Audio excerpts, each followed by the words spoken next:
Hi friends, you had me at hello and I second that అనే వర్డ్ని ఎప్పుడైనా విన్నారా?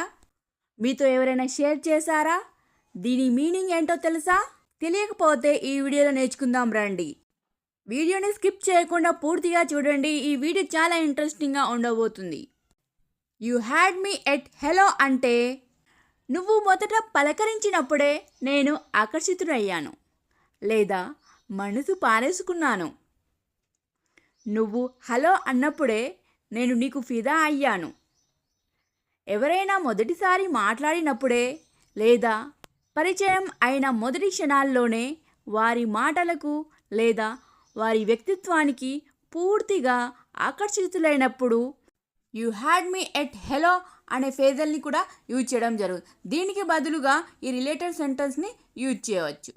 నువ్వు మొదటి మాట చెప్పగానే నేను ఆకర్షితుడినయ్యాను. దీన్ని ఇంగ్లీష్లో ఎలా చెప్పండి? You had me at the first word. You had me at the first word. నీ ఆలోచన వినగానే నేను ఒప్పుకున్నాను లేదా నీ ఐడియా నాకు నచ్చేసింది. దీన్ని ఇంగ్లీష్లో ఇలా అనండి. I was sold the moment I heard your idea. I was sold అంటే ఇక్కడ నేను పూర్తిగా ఒప్పించబడ్డాను లేదా మెప్పించబడ్డాను. I am fully convinced or persuaded. దీని ఇంగ్లీష్లో ఇలా అనండి.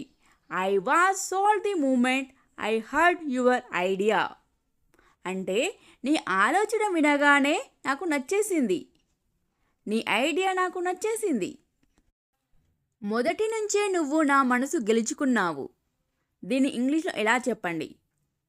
You won me over from the very beginning. Starting నుంచే నా మనసును నువ్వు గెలుచుకున్నావు. I second that.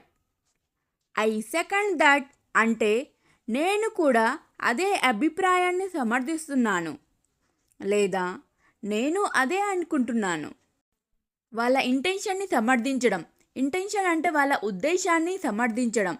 అదేవిధంగా వాళ్ళు ఏం ఫీల్ అవుతున్నారు, ఏం అనుకుంటున్నారు, ఏం గ్రహిస్తున్నారు అనేది సేమ్ టు సేమ్ మీరు కూడా అదే అనుకోవడాన్ని ఐ సెకండ్ దట్ అంటారు.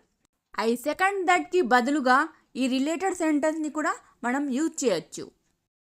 నేను నీతో పూర్తిగా ఏకీభవిస్తున్నాను. దీని ఇంగ్లీష్లో ఎలా చెప్పండి? I completely agree with you.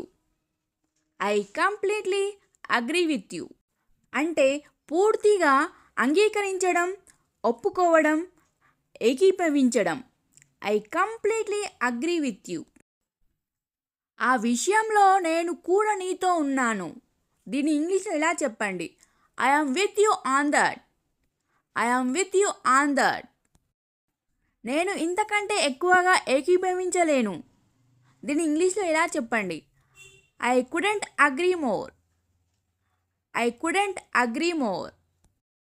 నాకు కూడా అలాగే అనిపిస్తుంది. దీన్ని ఇంగ్లీష్లో ఎలా చెప్పండి? I feel the same way. I feel the same way అంటే నాతో కూడా అలాగే ఉంది, నా భావన కూడా అదే అనడాన్ని I feel the same way. నేను కూడా సరిగ్గా అదే అనుకుంటున్నాను. దీన్ని ఇంగ్లీష్లో ఎలా చెప్పండి? That's exactly what I was thinking.